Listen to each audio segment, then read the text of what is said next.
Takot akong ipaliwanag, pero ito ang pinaka hindi malilimutan kong gabi sa buhay ko, isang gabi na nagbago ng lahat. Hello, ako si Victoria, 18 taong gulang, taga Luna, isang maliit na bayan sa hilaga ng Luzon. Dito ako nagbakasyon sa bahay ng aking lola at lolo noong unang bahagi ng Agosto, isang payak na tahanan sa gilid ng baryo, katabi ng maliit na gubat na may mga damuhan na parang walang katapusan. Sa likod ng bahay nila, may lumang kulungan ng mga hayop kung saan inaalagaan nila ang kanilang paboritong kabayo na si Tala. Si Tala ay hindi pinakamalakas na kabayo sa bayan, ngunit may kakaibang aura siya, parang may sariling buhay ang mga mata niya, at sa bawat galaw, ramdam mo na mailalim na higit pa sa hayop lang siya. Mula pagkabata, may espesyal akong koneksyon kay Tala, parang kami ay nagkakaintindihan ng hindi nagsasalita. Siya ay nagtitiwala sa akin at ako rin sa kanya. Isang gabi, habang papalalim ang dilim at nagsisimula ng ulan, lumabas ako sa porch ng bahay ng lola ko, dala ang isang bote ng cider. Itinago namin ng kapatid kong si Ana para sa espesyal na okasyon. Ang langit ay puno ng mga ulap na tila naghahanda ng malakas na bagyo. Narinig ko ang malayong kulog at ang hangin ay nagsimulang gumalaw ng malakas na para bang may gustong mangyari. Hindi ko alam kung bakit, pero naisip kong baka matakot si Tala sa bagyo. Hindi ko planado, wala akong plano, isang biglaang pakiramdam lang ang nagtulak sa akin na pumunta sa kulungan. Suot ko ang manipis na cotton dress na bahagyang nakakapit sa katawan, na may simpleng panloob lang na tela, at may suot akong lumang rubber boots na iniwan ng lola ko. Nakakalawit sa balikat ko ang isang knit na cardigans, dala ang maliit na flashlight. Pumasok ako sa kulungan, sinalubong ako ng amoy ng dayami at ang tuyong init ng silid. Tahimik ang paligid. Doon, sa sulok, nakatayo si Tala, itim gaya ng gabi, dahan-dahan nang umunguya. Nang marinig niya ang pag-skrik ng pinto, nilingon niya ako, at may mahinang tila pagbati sa kanyang paghinga. Lumapit ako, at sa liwanag ng flashlight nakita ko ang isang walang lamang timba. Nakalimutan nilang pakainin siya. Naramdaman ko ang init sa tiyan, hiya at pagsisisi. Alam ko na palaging sinasabi ng lolo ko, dapat busog at masaya ang kabayo. Humakbang ako palabas para magdala ng pagkain, at doon ko nakita si Ana na nakaupo sa kusina, nakatutok sa cellphone. Sinabi ko, "Gotten si Tala." At nagtawanan lang siya, baka sa panaginip mo siya sumagi. May kakaibang tono sa boses niya nang sabihing, "Huwag kang sasakay sa kanya." Hindi ko maintindihan kung bakit, pero parang may tinatago siya. Habang bitbit ko ang mabigat na sako ng pagkain, nadulas ako at nahulog sa sahig. Ang palda ko ay bahagyang tumaas, na para bang hindi sinasadya, na nagpapakita ng aking mga hita. Sa pagkakataong iyon, biglang bumukas ang pinto at nakita ko si Tala na nakatitig sa akin mula sa doorway. Pumintig ang puso ko ng mabilis. Hindi siya lumapit, tinitigan niya lang ako ng matindi, ang mga mata niya ay malalim, puno ng damdamin, halos parang tao. Hindi na ako simpleng batang nagdadala ng pagkain para sa kabayo. Parang may bago akong papel na ginagampanan sa kanya. Inayos ko ang aking damit, inilagay ang timba ng pagkain sa tamang lugar, at habang kumakain siya, hindi ko maiwasang titigan at pakinggan ang bawat galaw niya. Ang bawat paghinga niya ay tila mailihim na sinasabi. Hindi ko inasahan ang gabing iyon. Hindi ko rin alam kung ano ang magaganap pagkatapos. Ngunit ramdam ko, simula pa lang ito ng isang kakaiba, malalim at kakaunting nakakatakot na kwento. Alam kong hindi pangkaraniwan ang nangyari noong gabing iyon, pero hindi ko pa rin lubos maintindihan kung bakit ako ganoon naakit kay Tala. Hindi ako yung uri ng babae na palaging nakikipagkwentuhan tungkol sa mga hayop, pero para kay Tala, naiiba ang pakiramdam ko, parang mailihim siyang ipinapadala sa akin sa bawat tingin niya. Pagkatapos ng insidente sa kulungan, bumalik ako sa bahay na may mabigat na pakiramdam sa dibdib. Hindi ko mapigilang isipin ang mga mata niya, ang init ng kanyang hininga na nakadampi sa balat ko. Ninais kong balikan siya, pero at the same time, natatakot ako sa kung anong maaaring mangyari. Sa kwarto ko, naghilamos ako at tinanggal ang mga damit na suot ko, yung mga simpleng damit na pang-araw-araw lang, pero gabing iyon, may kakaibang dating. Ang damit ko ay parang sumasalamin sa pagbabago sa loob ko, sa mga damdaming hindi ko maintindihan. Kinabukasan, habang nagkakape kami sa kusina ng lola ko, hindi ko maiwasang mapatingin kay Ana. Parang may alam siya, pero hindi niya binibigkas. Hindi niya ako tinanong ng direkta tungkol kay Tala o sa nangyari, pero ramdam ko ang tingin niya sa akin, parang may hinahanap siya sa mga mata ko. Naramdaman kong mailihim kami pareho kahit hindi namin pinag-uusapan. Naging tahimik ang buong araw. Ako ay naglalakad-lakad sa bakuran, iniisip kung paano ko maipapakita kay Tala na hindi ako simpleng bisita lang sa kanyang buhay. Pagdating ng gabi, hindi ko na matiis ang pangungulila. Muling sinuot ko ang manipis na cotton dress na bahagyang nakakapit sa katawan, nilagyan ko ng manipis na sinturon na gawa sa katad para maipakita ang kurba ng aking baywang. Pinahaba ko ang buhok ko na bahagyang basa pa mula sa paliligo. Nilagay ko ang mga lumang rubber boots na medyo matitigas ang dating, pero para sa akin, may kakaibang dating ang mga ito, parang simbolo ng pagiging matatag at handa sa kahit ano. Pagdating ko sa kulungan, nandoon na si Tala, nakatayo sa doorway, para bang hinihintay ako. Ang mga mata niya ay kumikislap sa dilim, na para bang mga bituin sa kalangitan. Hindi ko pinatay ang flashlight, pero tinulungan ko ang sarili kong huwag matakot. Pumasok ako at sinara ang pinto sa likuran ko. Ramdam ko ang malamig na hangin na dumaan sa aking balat, na parang may bumalot na kakaibang enerhiya sa paligid. Kamusta, Tala? Mahina kong binitawan, pilit pinipigilan ang kaba sa boses. Lumapit siya ng dahan-dahan, bawat hakbang niya ay puno ng pag-iingat. Nang makalapit siya, hinawakan ko ang kanyang lieg at hinaplos ang kanyang makapal pero mainit na balahibo. Ramdam ko ang tensyon sa kanyang katawan, parang may itinatagong damdamin o lihim siya na ayaw ipakita sa iba. Habang hinihimas ko ang kanyang ulo, naramdaman ko ang kanyang hininga na dumampi sa aking hita. Bigla akong napatigil, ang katawan ko ay nilamon ng kilabot. May kakaibang sensasyon na dumaloy sa akin, hindi ito takot, kundi isang halo ng pagkamausisa at pagkamangha. Hindi ko maintindihan kung paano nangyari ito, pero naroon siya, mas malapit kaysa dati, at ramdam ko na may mas malalim na koneksyon kami kaysa sa dati. Sa sandaling iyon, tila nag-iba ang lahat. Ang mundo ko ay tila umiikot sa paligid niya, at ako ay nahulog sa isang misteryo na hindi ko pa handang harapin, pero hindi ko rin kayang iwasan. Ang gabi na iyon ay simula ng isang kakaibang kwento, isang kwento ng pagtatapat, pagtitiwala, at ng mga lihim na hindi basta-basta nasasabi sa salita. Hindi ko pa alam kung saan ako dadalhin ng mga pangyayaring ito. Ngunit isang bagay ang sigurado, hindi na ako magiging tulad ng dati. Hindi ko maipaliwanag ang bigat ng gabing iyon.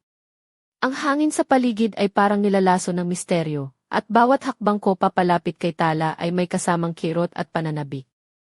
Sa maliit naming baryo sa Luna, kung saan ang mga gabi ay tahimik at ang mga bituin ay parang nagmamasid, hindi ako sanay sa ganitong klaseng damdamin, lalo pat ang kasama ko ay isang kabayo. Lumipas ang ilang araw mula ng gabing iyon, at unti-unting bumabagabag ang isip ko sa mga nangyari. Ang mga panaginip ko ay puno ng mga larawan ni Tala, ang kanyang mga mata na humahawak sa akin, ang init ng kanyang hininga na dumadampi sa balat ko, at ang mga lihim na tila nagmumula sa kanyang katauhan. Hindi ko na maipagkaila na may kakaiba sa pagitan namin, isang ugnayan na mahirap ipaliwanag sa salita. Isang hapon, habang naglalakad ako sa paligid ng bukid, naisip kong balikan ang kulungan ng walang dalang flashlight o anumang kagamitan. Gusto kong maramdaman ang tunay na katahimikan ng gabi, ang init ng hangin, at ang presensya ni Tala ng walang hadlang. Suot ko ang simpleng damit ko, ang kulay lilang na may bahagyang shimmer, na bahagyang nagpapatingkad sa aking kutis. Ang mga sandalyas ko ay yari sa manipis na lubid na nakapulupot sa mga bukong-bukong ko, na para bang mga ahas na dahan-dahang yumuyuko kapag ako ilumalakad. Pagdating ko sa kulungan, madilim ang paligid, at hindi ko sinimulang sindihan ang ilaw. Tumayo ako sa gitna ng silid, at hinintay ko na maramdaman ang kanyang presensya. Hindi nagtagal, naramdaman ko ang malamig na hangin na dumaan, at mula sa dilim, unti-unting lumitaw si Tala. Ang kanyang mga mata ay nagliliwanag sa dilim, puno ng init at misteryo. Kamusta, Tala? Mahina kong sambit, na para bang mailihim na nakatago sa aking boses. Lumapit siya ng dahan-dahan, at naramdaman ko ang kanyang hininga na dumampi sa aking dibdib. Hindi ko maiwasang umiti kahit naramdam ko ang kakaibang kuryente na dumadaloy sa pagitan namin. Ngunit biglang may narinig akong kaluskos mula sa labas ng kulungan. Ang tunog ay malapit, malakas at tila may nagmamasid. Napalingon ako, ngunit wala akong nakita maliban sa mga anino ng mga puno at ang kumakaway na mga dahon. Naramdaman ko ang tensyon na bumabalot sa paligid. Si Tala ay tumayo ng matikas, at ang kanyang mga tenga ay nakatutok sa direksyon ng tunog. Sinindihan ko ang flashlight, at ang liwanag nito ay tumakbo sa paligid, nakaabot sa isang lumang upuan, sa mga pader na may mga gasgas na tila mga lihim, hanggang sa mga anino sa labas ng pintuan. Ngunit walang tao. Wala talagang tao. Ang pagkakaramdam ng pag-iisa ay nagdulot ng kakaibang takot, pero hindi ako umalis. Nais kong manatili, nais kong malaman kung ano ang nangyayari. Nakaupo ako sa tabi ng kulungan, iniangat ang palda ko ng bahagya, at pinahinga ang aking mga kamay sa tuhod habang si Tala ay nakaupo sa tabi ko, ang kanyang ulo ay nasa aking mga hita. Bakit kasama kita dito, Tala? Bulong ko sa hangin, hindi ko alam kung para sa kanya o para sa sarili ko. Tila sumagot siya sa pamamagitan ng isang mahinang paghirap ng kanyang bibig, parang pagtanggap sa aking mga tanong. Sa gabing iyon, unti-unting naintindihan ko na may mas malalim na bagay na nangyayari sa pagitan namin, isang bagay na hindi basta-basta maunawaan ng karamihan. Isang ugnayan na naglalaman ng lihim, kapangyarihan, at isang misteryong naghihintay na mabuksan. Hindi ko malilimutan ang gabing iyon na parang bumagsak ang mundo sa paligid ko. Ang hangin ay malamig na sumalubong sa akin nang pumasok ako sa kulungan, dala ang timba ng pagkain at ang maliit na flashlight na pilit kong pinipigilan na maging maliwanag. Suot ko ang paborito kong damit, ang manipis, bahagyang nakakapit na cotton dress na kulay asul, na nagpapakita ng bawat kurba ng aking katawan nang hindi masyadong halata. Sa paa ko ay ang lumang rubber boots na medyo malaki sa akin, na nagbibigay ng kakaibang dating, parang gusto kong ipakita na handa ako sa kahit anong mangyari. Nakita ko si Tala na nakatayo sa sulok, tahimik at tila nagmamasid. Nang marinig niya ang pag-skrik ng pinto, dahan-dahan siyang lumingon, at ang kanyang mga mata ay kumislap sa liwanag ng flashlight. Lumapit ako sa kanya ng maingat, parang may baong pag-iingat at pag-aalala sa bawat hakbang. Napansin ko na ang kanyang mga kalamnan ay nanginginig ng bahagya, at ramdam ko ang tensyon sa paligid namin. Habang inilalapit ko ang timba ng pagkain sa kanya, biglang may nangyari na hindi ko inaasahan. Sa halip na kumain, dahan-dahan siyang lumapit sa akin at hinaplos ang aking kamay gamit ang kanyang ilong, na parabang sinasabi niya na hindi lang siya gutom sa pagkain, kundi sa presensya ko. Napahawak ako sa kanyang liig, at sa isang iglap, naramdaman ko ang kanyang hininga na dumampi sa balat ng aking hita. Ang init na iyon ay nagdulot ng kakaibang kilabot sa buong katawan ko. Hindi ko alam kung anong nangyari, pero biglang naramdaman ko na parang may kakaibang enerhiya na dumadaloy sa pagitan namin. Ang mga mata ni Tala ay puno ng damdamin, hindi lang basta hayop, kundi parang may kaluluwang nagtatago doon. Hindi ko mapigilang huminga ng malalim, habang siya ay dahan-dahang tumapak sa aking kamay. Hindi ito masakit, ngunit ang pagkilos niya ay puno ng kabiguan at pagsisisi, na parabang ayaw niyang saktan ako. Napahawak ako sa kanyang ulo at hinaplos ang kanyang makapal na balahibo, na nagdulot ng isang malambing na tunog mula sa kanya. Sa isang sandali, tila nagkaroon kami ng isang tahimik na pag-uusap na hindi nangangailangan ng salita. Ako'y naupo sa isang maliit na kahon sa sulok ng kulungan, habang si Tala ay nakaluhod sa tabi ko, ang kanyang ulo ay nakadapa sa aking mga tuhod. Anong nangyayari sa atin, Tala? Bulong ko sa dilim, hindi ko alam kung para sa kanya o para sa sarili ko. Hindi niya sinagot, ngunit ang kanyang presensya ay sapat na upang iparamdam sa akin na hindi ako nag-iisa.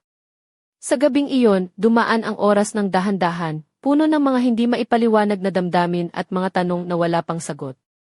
Hindi ko alam kung saan ako dadalhin ng mga pangyayaring ito, pero alam ko na hindi na ako babalik sa dati kong pagkatao. Isang bagong yugto ang nagsimula, isang kwento ng pagkakaibigan, pagtitiwala, at isang lihim na maglalayong baguhin ang buhay namin ni Tala magpakailanman. Hindi pa rin ako makapaniwala sa mga nangyari noong gabing iyon sa kulungan ni Tala.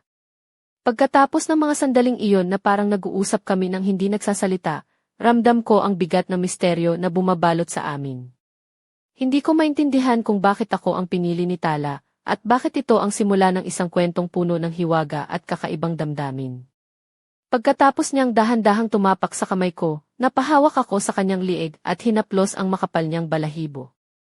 Ang init ng katawan niya ay nagpapagaan sa aking kaba, ngunit hindi ko maalis sa isipan ko ang kakaibang tensyon sa pagitan namin. Ang kanyang mga mata ay puno ng lalim at tila may sinasabi na hindi ko pa naiintindihan. Hindi ko inaasahan na, sa isang iglap, hahawak siya sa aking kamay gamit ang kanyang paa nang hindi sinasadyang matapakan ko. Hindi ito sakit, ngunit nakakagulat, napasigaw ako ng bahagya, hindi dahil sa kairot kundi sa sobrang gulat. Agad siyang umatras, at para bang humingi ng tawad sa kanyang ginawa. Napangiti ako sa kanyang kilos at hinaplos ko muli ang kanyang ulo, na para bang sinasabi na walang masama ang nangyari. Habang siya ay kumakain ng pagkain na dinala ko, hindi ko mapigilang titigan ang bawat galaw niya. Ang mga kalamnan niya ay kumikilos ng malumanay sa ilalim ng kanyang balat, at sa bawat paglapit ko, tila humihinto siya upang maramdaman ang aking presensya. Parang tayo lang kami sa buong mundo, isang koneksyon na walang kailangang salita. Pagkatapos ng mga sandaling iyon, bumalik ako sa bahay na may napakabigat na pakiramdam sa dibdib. Hindi ko mapigilang isipin ang mga nangyari at ang kakaibang ugnayan namin ni Tala. Habang natutulog sa gabi, paulit-ulit kong iniisip ang kanyang mga mata at ang init ng kanyang hininga na dumampi sa aking balat. Sa panaginip ko, nakita ko ang sarili ko na nakatayo sa tabi niya, nakasuot ng manipis na damit habang kami ay nag-uusap ng tahimik. Kinabukasan, hindi ko maipaliwanag ang pagod at pagkabalisa na naramdaman ko. Pero alam kong hindi ko pwedeng kalimutan ang gabing iyon, ito ang simula ng isang kakaibang yugto sa aking buhay. Isang kwento na puno ng misteryo, tibay ng loob, at isang koneksyon na hindi basta-basta mawawala. Hindi ko pa alam kung ano ang susunod na mangyayari, pero isang bagay ang sigurado, hindi na ako babalik sa dati. Ang ugnayan namin ni Tala ay higit pa sa isang simpleng pagkakaibigan, ito ay isang lihim na magdadala sa amin sa mga bagay na hindi pa namin naiisip. Parang may tinig sa loob ko na sinasabi, maghanda ka, Victoria. Ang lahat ay magsisimula pa lamang. Hindi ko pa rin matanggap ang nangyari noong gabing iyon sa kulungan ni Tala. Pag-uwi ko sa bahay, ramdam ko ang bigat ng lahat ng naganap, ang init ng kanyang hininga, ang tingin niyang malalim na para bang sinusubukan niyang sabihin ang isang bagay na hindi ko pa maintindihan. Hindi ko inakala na ang simpleng pag-aalaga sa isang kabayo ay magiging simula ng isang kakaibang kwento na puno ng hiwaga at hindi inaasahang damdamin. Habang nakaupo ako sa tabi ng bintana sa aming maliit na bahay sa Luna, iniisip ko ang mga posibleng dahilan kung bakit ako ang pinili ni Tala. Bakit ako ang nakaramdam ng kakaibang koneksyon sa kanya?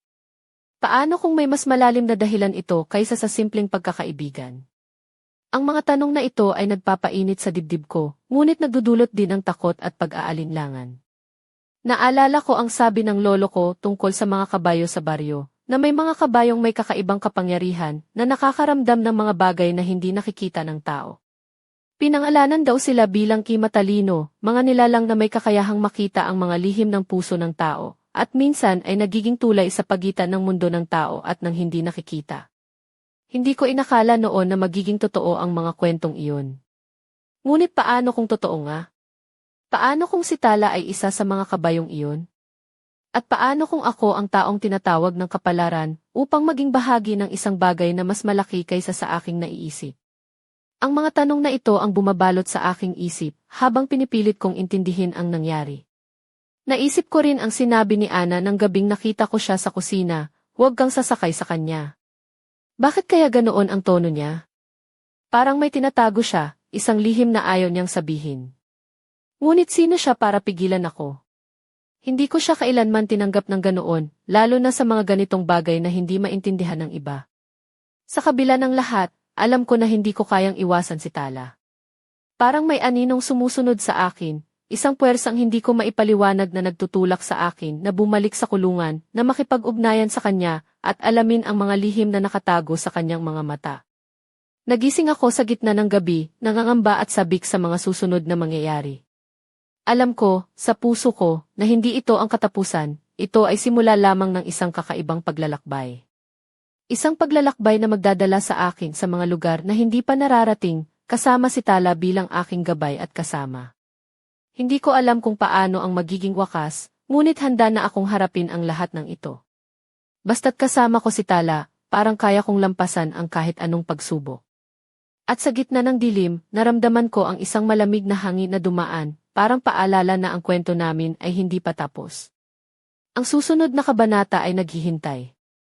Kung akala nyo tapos na ang lahat noong gabing iyon, nagkakamali kayo. Hindi pa nagsisimula ang totoong kwento. Habang ako'y naglalakad pa uwi mula sa kulungan, may narinig akong mga yabag mula sa malapit na daanan, malalakas, mabigat, at tila may sinusundan akong anino. Hindi ko alam kung sino o ano iyon, pero ang puso ko'y kumabog ng mabilis. Victoria, biglang may humarap sa akin mula sa dilim ng mga puno. Isang babae, suot ang puting damit na animo ilumilipad sa hangin, na may mahabang buhok na bumabalot sa kanyang balikat. Ang mga mata niya ay malamlam, pero may kakaibang liwanag na hindi ko maipaliwanag. Tumango siya ng mabagal, at sa kanyang katawan ay may mga tatoo na hugis mata sa ilalim ng balikat niya, kahawig na misteryosong marka na nakita ko sa kulungan ni Tala. Hindi ko alam kung paano ko siya matatawag, pero ramdam ko agad na may kinalaman siya sa lahat ng nangyayari. Hindi siya nagsalita, pero sa mga sandaling iyon ay parang nagpadala siya ng mensahe sa aking puso, isang babala at isang paanyaya sa parehong oras. Siya ay unti-unting lumapit sa akin, habang si Tala naman ay nanatiling tahimik sa tabi ko. Nang sumulyap ako sa kabayo, nakita kong tumingin siya sa babae ng may paggalang at pagkamangha. Parang alam niya kung sino siya, kahit hindi ko pa siya kilala. Anong nangyayari dito? Bulong ko sa sarili ko, habang ang babae ay naglakad palapit sa kulungan. Pinilit kong sundan siya, ngunit biglang lumabas siya sa dilim at nawala na parang bula. Hindi ko maintindihan kung totoo ba iyon o panaginip lang. Ngunit isang bagay ang malinaw, may mas malalim na puwersa na kumikilos sa paligid namin, at hindi ito karaniwang kwento ng pagkakaibigan sa pagitan ng tao at hayop. Pagbalik ko sa kulungan, napansin kong may kakaibang marka na lumitaw sa pader, isang bilog na may mata sa gitna, na parang nagbabago at kumikislap sa dilim. Ang marka ay tila buhay, paulit-ulit na naglalabas ng mga simbolo na hindi ko maintindihan. Nang makita ko iyon, nagsimulang kumaba ang aking dibdib.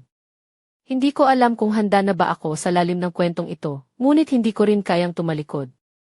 Ang lahat ay tila nagsisimula pa lamang. Ako si Victoria, at ito ang gabi na tinawag ako ng isang bagay na hindi ko lubos maipaliwanag. Isang kwento ng hiwaga, kapangyarihan, at isang misteryo na naghihintay na mabuksan. At sa likod ng dilim, may isang lihim na nagbabantay, isang lihim na magbabago sa akin magpakailanman.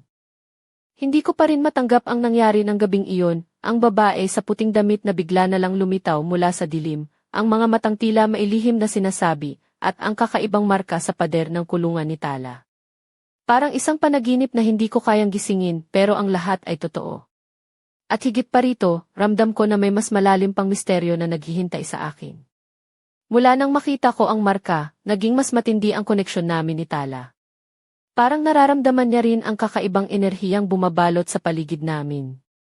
Hindi siya umaalis sa tabi ko, at sa bawat haplos ko sa kanyang balahibo, parang sumasagot siya sa mga damdamin ko ng walang salita. Ngunit isang gabi, habang kami ay naglalakad sa gilid ng gubat, may naramdaman akong kakaiba, isang malamig na hangin na hindi galing sa kalikasan. Bigla akong nakaramdam ng presensya, isang bagay o isang tao na sumusubaybay sa bawat kilos namin. Tumigil ako at tumingin sa paligid, ngunit wala akong nakitang tao. Biglang naramdaman ko ang isang malamig na kamay na dumampi sa balikat ko. Napalingon ako, ngunit walang tao. Ang puso ko ay kumabog ng mabilis, at ang mga balahibo ko ay nagtayo sa kaba. Ngunit sa kabila ng takot, alam kong hindi ako nag-iisa. Muling bumalik kami sa kulungan ni Tala, at doon ay nakita ko si Ana na nakatayo sa pintuan, may kakaibang ngiti sa kanyang labi. Hindi mo ba naramdaman? Hindi ito basta-basta, sabi niya, na para bang may nalalaman siyang hindi niya sinasabi. Pilit kong pinilit na intindihin ang lahat, ngunit ang mga piraso ng palaisipan ay patuloy na dumadagdag. Ang kabayo na dati ay simpleng hayop lang para sa akin, ay naging sentro ng isang kwento ng kapangyarihan at misteryo. At ang mga taong tila sumusubaybay sa amin ay nagdadala ng kakaibang babala. Hindi ko alam kung ano ang susunod na mangyayari, pero isang bagay ang sigurado, hindi ko kayang iwan si Tala sa gitna ng lahat ng ito. Siya ang aking gabay, ang aking kaibigan, at ngayon, ang aking sandigan sa gitna ng dilim. Habang papalalim ang gabi, naramdaman ko ang isang kakaibang lakas na bumabalot sa akin, isang lakas na parang nagmumula sa aking puso at dumadaloy hanggang sa aking mga kamay. Hindi ko maintindihan kung ano ito, pero alam ko na handa na akong harapin ang anumang darating. Ang kwento namin ni Tala ay hindi pa tapos. Sa bawat hakbang namin, may bagong lihim na bumubukas, at sa likod ng bawat anino, may isang puwersa na nagbabantay, isang puwersa na magdadala sa amin sa hangganan ng katotohanan at hiwaga. Hindi ko inakala na aabot sa ganito ang lahat. Ang bawat gabi ay naging isang labanan ng damdamin, takot at pag-asa. Si Tala, ang simpleng kabayo na dati ay aking kasama lang sa bakuran, ay naging sentro ng isang mundo na puno ng misteryo at kakaibang enerhiya. Ang bawat tingin niya ay may dalang lihim, at ang bawat galaw ay puno ng kahulugan. Sa bawat pagpasok ko sa kulungan, nararamdaman ko ang bigat ng mga mata na sumusubaybay sa amin, mga mata na hindi ko makita, pero ramdam ko ang presensya nila. Ang hangin ay puno ng enerhiyang parang nagbabantang sumiklab ang isang bagay na hindi pa namin kayang kontrolin.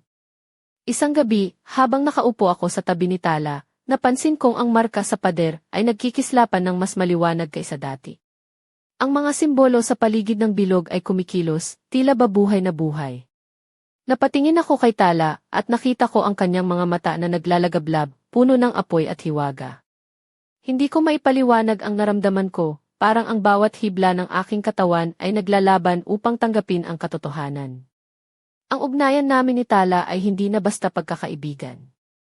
Ito ay isang koneksyon ng dalawang kaluluwa na nagtagpo sa gitna ng dilim at liwanag.